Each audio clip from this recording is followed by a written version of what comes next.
सपने वो नहीं जो सोने के बाद आते हैं। सपने वो नहीं जो सोने के बाद आते हैं। सपने तो वो हैं दोस्त, सपने तो वो होते हैं जो हमें सोने ही नहीं देते। गुड मॉर्निंग बच्चों, मैं फिर से अपने यूट्यूब चैनल MWV के पांडे में आपका तहे दिल से आपका स्वागत करता हूँ। और रोज की मैं आज फिर से लेकर के हाजिर हुआ हूँ अपने इस यूट्यूब चैनल MWV के पांडे में। आपको NCERT मैथ क्लास 10 चैप्टर 7 चल रहा है, कोऑर्डिनेट ज्योमेट्री पढ़ा रहे हैं आपको। चैप्टर 7 का 7.2 चल रहा है। 7.2 का क्वेश्चन नंबर 7 हो चुका है। क्वेश्चन नंबर में हमें आपको 8 पढ़ाना है। मैं आपको एक चीज़ बोलना चाहेंगे कि हमारा एक यूट्यूब चैनल है MWV के पांडे, जैसे यहाँ पे लिखा भी होगा MWV के पांडे। इस चैनल में NCERT क्लास 10 की, क्लास 9 की, तो समझे अभी 9th की, क्लास 10 की कंटिन्यू चल रही है। क्लास 10th की लेवल का मैथ चल रहा है और 9th 10th 11th 12th level का हिंदी चल रहा है। और इंग्लिश की बोर्ड एग्जाम आते आते आपका इंग्लिश 2 महीने से पहले स्टार्ट कर दिया जाएगा। तो आप अपने जो बच्चे बोर्ड एग्जाम को लेकर के सीरियस हैं, वो बच्चे क्या करेंगे कि इस चैनल को लाइक करें, सब्सक्राइब करें। और लाइक सब्सक्राइब का केवल एक ही मोटो है कि जो आपकी वीडियो पर यहाँ डाले जाएंगे, पर डे जो वीडियो आपको अपलोड किए जाते हैं, जो इसका नोटिफिकेशन होगा आपको मिल जाएगा, आप इसको पढ़ ही पाएंगे आपसे। ठीक है, चलिए क्लास की शुरुआत करते हैं।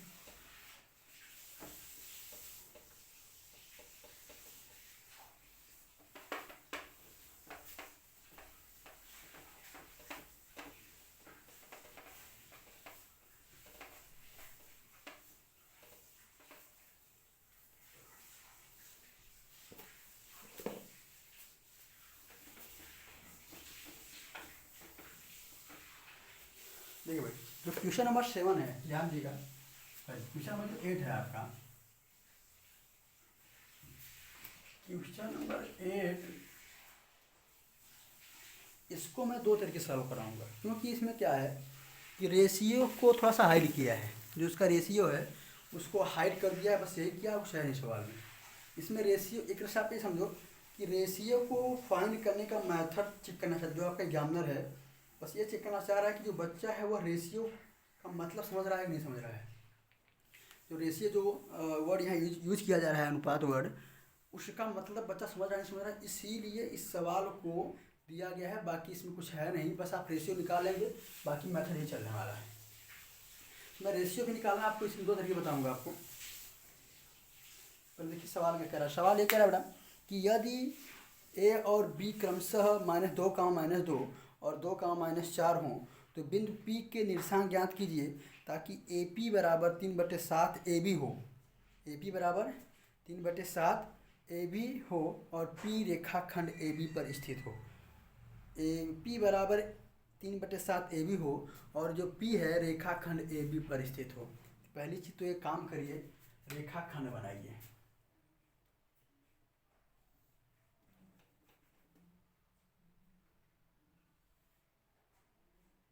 रेखा रुकिए, तो ये लग रहा है गड़बड़ में मिट गया है, इसे मार्कर नहीं चल रहा है।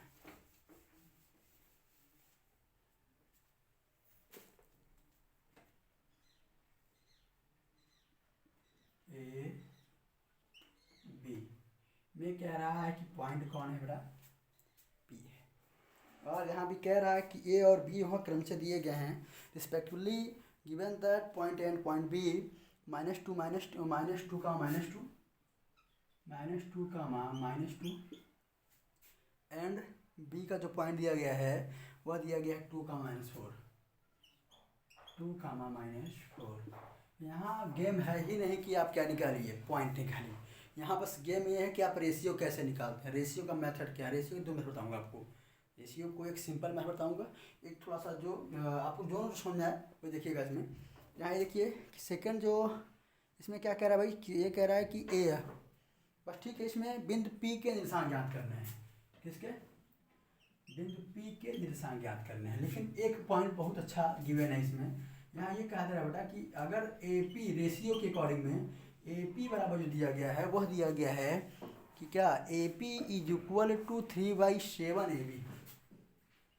3/, अब पूरा गेम यही है बेटा। क्या अगर आप रेशियो निकाल लेते हो तो ये तो पहली सवाल हो जाएगी। अगर आप रेशियो निकाल लो, इसमें यह कौन निकाल पाएगा अभी।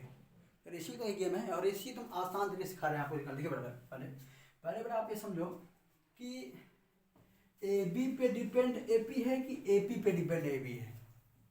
मेरी बात समझिएगा, मैं ये पूछ रहा हूँ कि ए बी पर डिपेंड ए बी है, यानी ए बी पर ए पी है कि ए पी पर ए बी है? अब देखिएगा यह लाइन सेगमेंट क्या है, ऑलरेडी ए बी बना है, उस पे यार एक लास्ट पॉइंट बोला था, देखिएगा सुनिएगा, कह रहा है कि जो पी रेखाखंड है, जो पी बिंदु है वो रेखाखंड ए बी पर है। जो आपका पी बिंदु है वो कहाँ है, रेखाखंड ए बी पर है। तो इसका मतलब आप ये समझो आधार कौन है आपका, ए बी है। आधार कौन है, ए बी है। और जो इसका ए पी है, जो ये ए पी है, वह इस पे तो बना हुआ है ए बी पर। ए बी का एक भाग क्या है, ए पी है, आप ये समझ सकते हो, बस हो गया।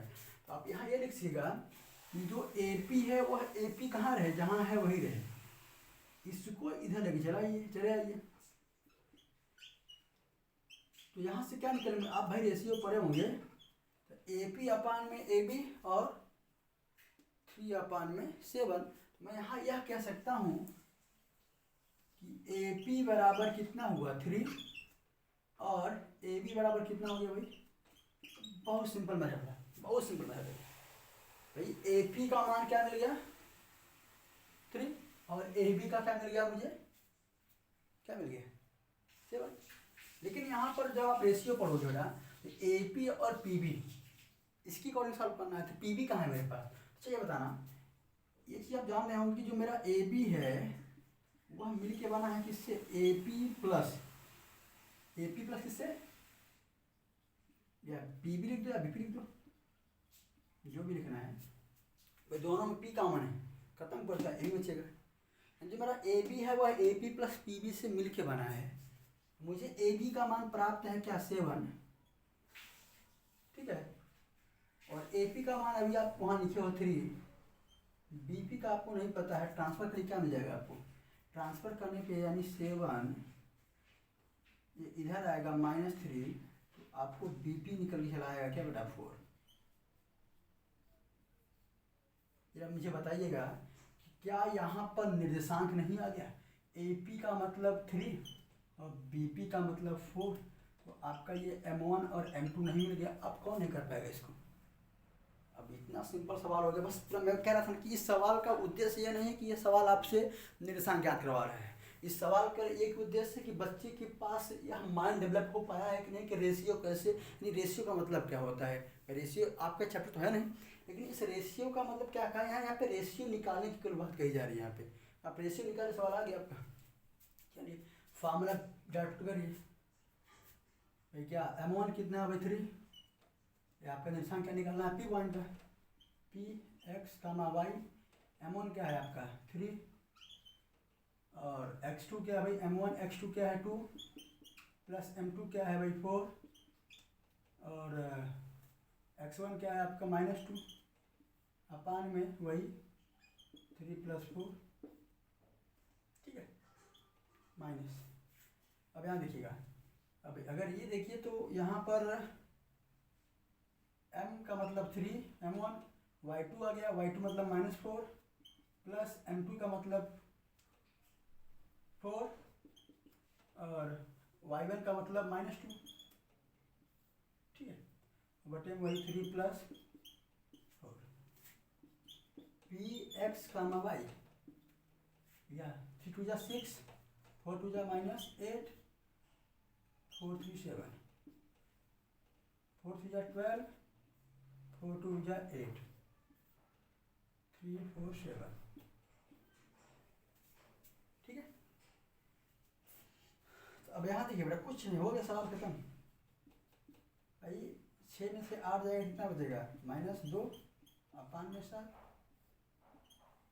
और -12 -2 कितना हो जाएगा -20 अपान में 7। बस इसका सवाल खत्म, इसका सवाल बेटा। यह एक मेथड यह है आपका निर्देशांक निकालने का। एक मेथड थोड़ा सा और लिख लीजिएगा, सेकेंड मेथड, ये फर्स्ट मेथड था आपका, तो देख लीजिए एक बार, सुन लीजिए इसको। तो यहाँ ये देखिएगा कि आपको मिला है AP = 3/7 AB, AP = 3/7 AB आपको यहाँ पर ये मिला हुआ है। मेरी बात सुनिएगा, क्या मैं जो आप अभी पहले करके आए हो भाई कि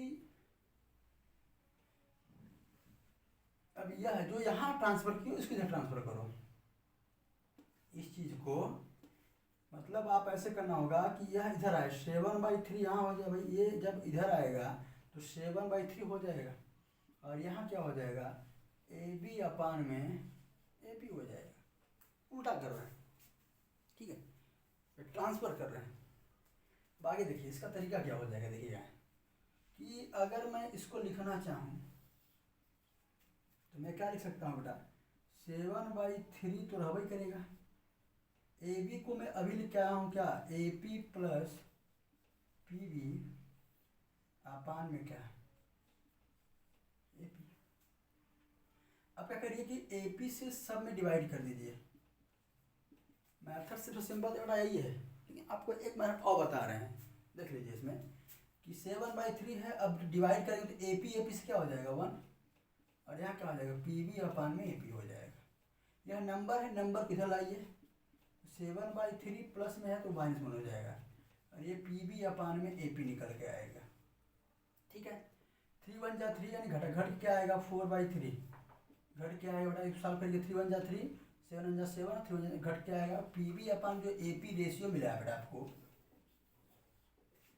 तो खुदा पार निकली हुई है 4/3 यहाँ भी वही है 4/3 है, यहाँ भी 4/3 है। यहाँ हमने क्या किया है ए पी को नीचे किया है, ऊपर किया है, यहाँ पे ए पी को ऊपर किया है, ठीक है। देख रहे हैं भाई, आपने आधार बनाया था किसको, आधार बनाया था इसमें किसको, ए बी को। ये सिंपल है, थोड़ा सा इसमें क्या है घुमा के कर दिया गया है, कुछ है नहीं इसमें, ठीक है। तो लिख लीजिएगा सवाल को, कहीं कुछ दिक्कत हो कमेंट बॉक्स में कमेंट करिए और फिर से मैं कह रहा हूँ कि इस वीडियो को अधिक से अधिक शेयर करिए। बच्चों को अगर मैथ में 90+ करना है तो इस चैनल से जोड़िए, मैथ में, हिंदी में भी ऐसे, इंग्लिश का भी यही हाल है। आपको पढ़ना है, सीरियस हैं तो अभी ज्वाइन कर लीजिए, क्योंकि 3-4 महीने में आपको इतना कंप्लीट कर दिया जाएगा कि मैथ का डर भाग जाएगा आपके माइंड से, ठीक है। धन्यवाद।